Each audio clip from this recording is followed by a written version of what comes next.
Kemudian hari bertambah, hari bulan tahun bertambah, Nabi udah besar. Abu Jahal nggak percaya sama Nabi, bahkan menentang ajarannya, tidak mau mengikuti Nabi besar Muhammad Sallallahu Alaihi Wasallam.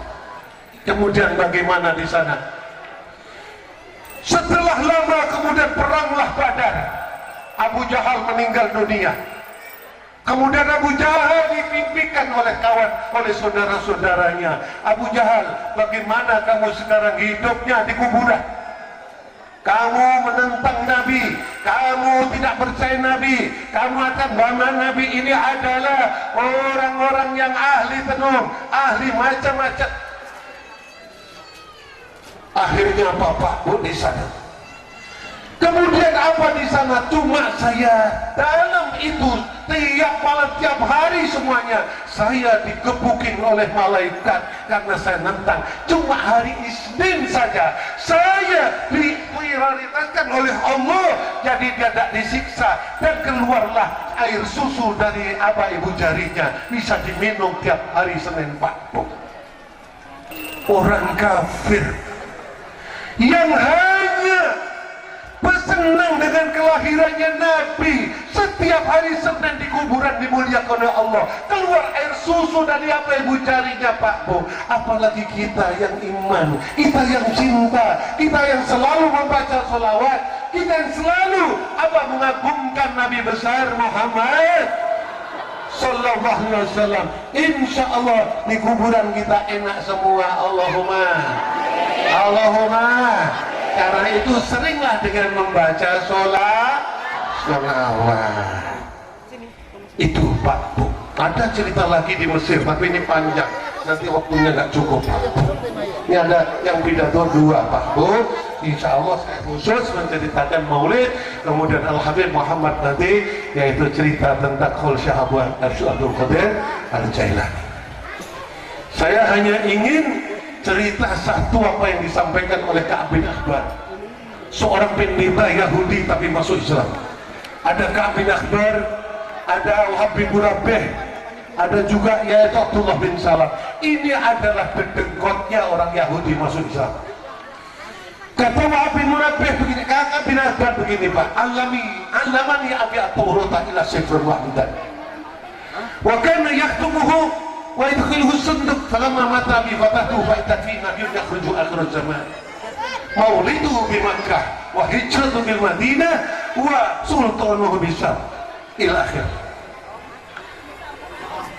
Ka'ab bin Akhbar ini ajari kitab Taurat Pak Bu. Setelah diajari, kemudian ada satu lembar dari kitab Taurat yang disobek. Namun setelah bapak saya mati, saya buka, sobekan itu di dalam namanya yaitu kotak. Yang kotak ini besar, kemudian dibuka lagi, ada kotaknya, dibuka lagi, sehingga kotak itu kecil. Terus di situ ada satu lembar kitab Taurat yang disobek, yaitu halaman 13 Pak. Halaman 13 di situ menceritakan akan ada lahirnya Nabi besar Muhammad Sallallahu Alaihi Wasallam, menceritakan lahirnya di Mekah, hijrahnya di Madinah. Ini bagi orang Yahudi tidak mempercayai Pak Bu, karena semua Nabi itu diturunkan dari turunan daripada orang Yahudi, dari mulai Nabi Isa sampai Nabi Isa hanya satu, yaitu Nabi keturunan Nabi Ismail ke Nabi besar Muhammad Sallallahu Alaihi Wasallam. Maka apa yang dikatakan oleh orang Yahudi? Karena halaman 13 menceritakan tentang sejarah Nabi lahir, maka dikatakan bahwa halaman 13 adalah halaman yang tidak baik atau halaman sial Pak Bu, nomor sial. Sehingga mereka cara dakwahnya di semua hotel itu tidak ada nomor 13, 12, 12A, 12B, baru 14 Pak Bu. Ini mereka dakwah di demikian, di hotel, semua hotel, di bintang 3, bintang 4, bintang 5. Kalau bintang 7 puyar cap macana. Udah pernah masuk hotel belum? Belum? Ya Allah, dusun nama. Iya, mudah-mudahan tahun depan masuk hotel surga, amin. Berarti masuk kuburan. Di halaman 13 itu diceritakan tentang Maulid Nabi. Bagaimana Nabi dilahirkan, Pak Bu? Wa baraza sallallahu alaihi wasallam wa adi'a yadayhi 'alal ardi rafi'a ra'sahu ila as-sama'il 'aliyah. Mu'miyan bidzalika ar-rafi' la sudati wa ula. Wa baraza sallallahu alaihi wasallam, Nabi lahir. Wa adi'a yadayhi, meletakkan tangannya 'alal ardi, di atas bumi. Rafi'a ra'sahu, mengangkat tangannya ila samai, ke langit, Pak Bu. Ila samai, ke langit. Jadi Nabi lahir tengkurap ini, Bu, kamu Pak Bu, kemudian kepalanya melihat ke langit, melihat kebesaran Allah Subhanahu. Bagaimana lahir dibangun begitu besar, gak ada cagaknya tapi gak pernah ambruk, Pak Bu.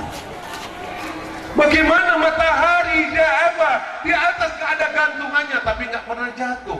Tiap hari berbuat baik kepada kita semua. Bagaimana kalau kita suruh bayar apa namanya, terangnya matahari? Gak mampu, bayar listrik aja nunggak terus ya. Betul nggak? Iya. Ini orang desa itu lugu, Pak. Jadi begitu, Nabi melihat atas. Orang kalau punya cita-cita tinggi, maka yang dilihat di atas, bukan di bawah, Pak Bu. Itulah Nabi besar Muhammad sallallahu alaihi wasallam. Mudah-mudahan kita bisa mencontoh. Allahumma. Kemudian dikatakan dalam kalimah lain, wa wulidan nabiyyu sallallahu alaihi wasallam nadhifan maqtunan maqtuwa surri biyadil qudrati lillahiyyah tayyiban dahinan makulatan bikuhlil inayati aina. Wa wulidan nabiyyu, Nabi lahir, Pak. Nadhifan, dalam keadaan bersih. Nabi lahir, baru lahir bersih. Bersih, tidak ada kotoran, tidak ada darah, tidak ada baunya, bau amis. Kalau bahasa Sunda amis, manis ya. Baunya anjir, tidak ada. Itu Nabi lahir. Gus Mafik mengatakan Nabi besarnya dididik apa? Datuknya banyak, dia katanya rembes, banyak ini kotoran di sini. Orang nggak jelas itu, Pak Bu. Lahir saja dalam keadaan bersihnya dari Allah sana, Pak Bu, yang perlu dicontoh oleh kita semua. Kok dia mengatakan Nabi lahir seperti kita, manusia biasa, mbahmu bodoh. Nggak jelas itu namanya, nggak boleh begitu. Kalau nggak bisa bicara, pidato, nggak usah pidato, hati-hati. Jangan asal ngomong, aneh Pak Bu. Nabi itu beda, Nabi itu Abu. Dikatakan di sana sahabat Jabir berkata, tanya semana Nabi, bi abi umi. Ya, sumpah dengan bapak ibunya, ya Rasul, siapa, apa, sebelum apa Allah menciptakan segala sesuatu? Allah menciptakan segala sesuatu, sebelumnya Allah ciptakan apa? Kata Nabi, aku menciptakan nurmu ya Muhammad dari nurnya Allah Subhanahu. Itu dianggap sama kita semua. Gak jelas itu namanya. Ya, nggak paham, nggak pernah belajar berjanji, Pak Bu. So, kalau nggak bisa cerita, nggak usah cerita. Ini bikin repot masyarakat, betul nggak? Betul nggak? Betul, tabrakan, tidak baik demikian itu. Iya, urus dulu rambutnya itu yang panjang itu, Pak. Nabi lahir dalam keadaan bersih, Pak Bu. Jadi kalau kita anak-anak punya anak lahir, cepat dibersihkan supaya ikut Nabi besar Muhammad sallallahu alaihi wasallam. Kalau ibu punya anak begitu lahir bersih, Nabi lahir bersih, berarti ibu mengikuti sunnah Nabi besar Muhammad. Cuma pesan saya, sebelum dibersihkan diadzani dulu, didengungkan nama Allah Subhanahu. Jangan keduluan yang lain, keduluan dangdutan, akhirnya besarnya jadi tukang orgena. Allahu Akbar, Allahu Akbar. kalimat pertama yang masuk sang jabang bayi, belum dimasuki yang lain adalah kalimat Allah Akbar. Nah, Allah Maha Agung. Allah yang menciptakan kamu adalah yang Maha Agung. Allah yang Maha Besar. Setelah itu asyhadu an la ilaha illallah wa asyhadu anna Muhammadar Rasulullah. Di situ diislami, paham nggak paham, anak kecil sudah diislami Pak Bu. Apakah ada hikmahnya? Ada. Kita jalan di depan ada bekas waktu. Hayya 'alas shalah, hayo melaksanakan sholat. Sejak kecil sudah Pak Bu diajari melaksanakan sholat. Iya. Kalau sudah besar, kalau sudah kecil diajari sholat, diingatkan sholat. Mestinya kalau sudah besar ahli sholat. Mudah-mudahan sholat kita diterima. Allahumma. Nabi lahir dalam keadaan bersih. Bersih tidak hanya anak kecil, tapi orang tua juga bersih. Dengan Nabi lahir bersih, maka timbullah pabrik kebersihan. Ada sampo, ada apa lagi rinso, ada lagi apa sabun dan sebagainya. Nabi lahir, timbullah pabrik-pabrik itu Pak Bu. Yang kedua, Nabi lahir adalah maktunan, sudah dikitani, sudah jauh daripada najis. Suatu saat Nabi dengan para sahabat Pak Bu di Madinah jalan-jalan di bawah pohon korma. Nabi menemukan kuburan dua, yang kuburan itu disiksa, Masya Allah, apinya ke atas besar sekali. Nabi kemudian ngomong sama sahabat, sini ada dua kuburan disiksa. Kemudian apa di sana? Ditanya sahabat Nabi, karena dosa besar? Bukan. Dosa besar Nabi bukan. Ini sahabat yang satu dulu waktu membersihkan najis tidak sempurna. Mohon maaf, masih netes dimasukkan gurungannya Pak. Cara membersihkan juga salah, ini fikih nih. Mungkin Ustaz Tobrizi mau menerangkan apa malu, ini saya terangkan nih. Jadi ini ember Pak Bu.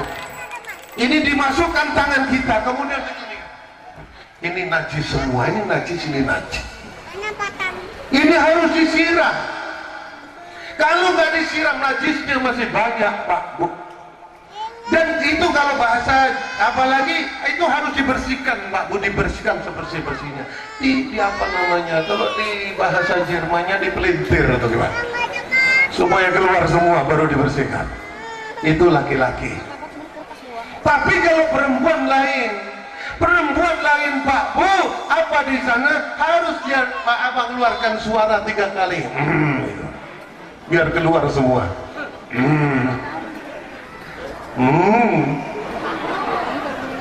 Baru dibersihkan, itu baru bersih Pak Bu. Itu oke. Dan mayoritas ahli kubur disiksa karena itu. Karena itu, kalau kita nggak belajar, maka kita tidak akan tahu demikian. Mulanya alhamdulillah hari ini kita tahu, mudah-mudahan manfaat. Allahumma.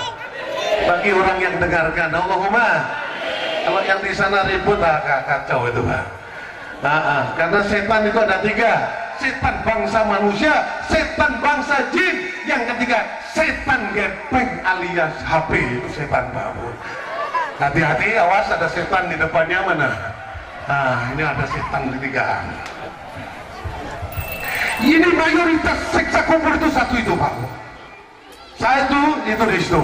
Yang kedua, suka mengadu domba, membuat fitnah. Itu mayoritas siksa kubur 2 itu. Kemudian Nabi mengatakan, ya sahabat, ambil pelepah kurma. Ambillah pelepah kurma, kemudian dibelah jadi 2, satu diambil ditancapkan batu. Begitu teman Nabi mengatakan, ini selagi belum kering daunnya, masih dimaafkan, diringankan siksanya. Yang kedua, diambil tancapkan lagi, diringankan siksanya sebelum dia kering atau pohon itu kering Pak Bu. Nah itu hadisnya sahih. Dan kalau bisa Pak Bu, jangan pakai itu tapi pakai bunga, ditancepin supaya hidup. Insya Allah apa siksanya dihilangkan oleh Allah. Allahumma. Nabi lahir maktunan sudah dihitani. Yang ketiga, Nabi lahir sudah maktu asuri, sudah terputus pusarnya Pak Bu. Yang keempat, Nabi lahir sudah thayyiban, sudah berbau wangi. Ini bapak ibunya udah tua, baunya kecut atau wangi ini? Kecut atau wangi? Oh, kecut. Nabi kecil-kecil baunya berarti pakai minyak wangi itu sunnah. Nabi lahir bau wangi, timbullah pabrik-pabrik minyak wangi, Pak. Ada Jovan, ada Misik, ada Interneti, ada minyak-minyak yang lain. Ini Nabi lahir demikian. Karena itu apa? Maka di situ Pak Bu, Nabi yaitu sebagai pahlawan untuk mewangikan orang banyak. Artinya Nabi Allah senang dengan yang berbau wangi. Kemudian Nabi lahir apa? Ini wangi, ini ada anak kecil, anak besar, tua, muda. Itu uswah atau suri tauladan, tidak dibatasi dengan kecil atau besar, tapi semuanya. Kemudian Nabi lahir kahinan, sudah pakai minyak rambut, Pak. Kalau nggak ada minyak rambut ya pakai jelantah lah ya. Kalau Nabi lahir sudah pakai minyak sudah ganteng, ya Allah ya karim. Innallaha jamilun yuhibbul jamal. Allah itu bagus, senang kepada kebagusan. Jadi kalau anak kita kecil dikasih minyak rambut, maka di sana itu sunnah Nabi besar Muhammad Sallallahu Alaihi Wasallam. Minyak rambut tidak terbatas anak kecil tapi orang tua. Yang penting itu indah, bagus. Kemudian yang terakhir, mahkulatan bikuhlil inayati aina. Nabi lahir sudah pakai sifat bahasa sunnahnya, sifat makbul atau celah. Jadi pakai celah ini bukan orang-orang bencong. Orang mengatakan yang pakai celana laki-laki katanya bencong. Dia nggak tahu sejarah, Pak Bu. Nabi begitu lahir, dijaga oleh Allah, dikasih bau wangi, masa matanya rembes, Pak Bu? Nggak jelas namanya. Baca dulu sejarah baru ngomong di depan. Insya Allah selamat. Allahumma. Tunjang Ganjing Indonesianya satu fatwa orang fatwa. Biar memang kepleset dia, tapi dia sudah minta maaf, mudah-mudahan dimaafkan oleh Allah dan jangan sampai mengatakan yang salah lagi. Allahumma. Allahumma. Amin ya robbal alamin. Nah, tadi ya Nabi lahir bersih. Kemudian hilang najisnya, sudah dihilangkan. Kemudian sudah berbau wangi. Kemudian sudah pakai minyak rambut. Kemudian sudah pakai celah atau sifat. Kalau diterapkan untuk anaknya ibu begitu lahir dibegitukan. Kayak apa cantiknya, Masya Allah. Kayak apa gantengnya itu. Ya Allah ya Karim, itu Nabi sebagai uswatun hasanah, suri tauladan, sejak lahir sampai tua sampai meninggal, itu uswatun hasanah. Nabi diperingati, Pak Bu, itu lahirnya. Kalau Syekh Abdul Qadir meninggalnya, karena kalau belum ada perjuangan, bagaimana mau diperingati, Pak Bu? Kalau Nabi sudah lahir, itu demikian. Sekalipun Nabi itu lahirnya demikian, tapi Nabi tetap manusia. Tapi manusia Nabi tidak seperti Muhammadun bashar lakal bashari. Muhammadun bashar lakal bashari. Bal huwa kal bainal ajari. Bal huwa kal yaquti bainal ahjari. Mari sholli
Tapi manusia Nabila kalbasyari, tidak seperti manusia biasa.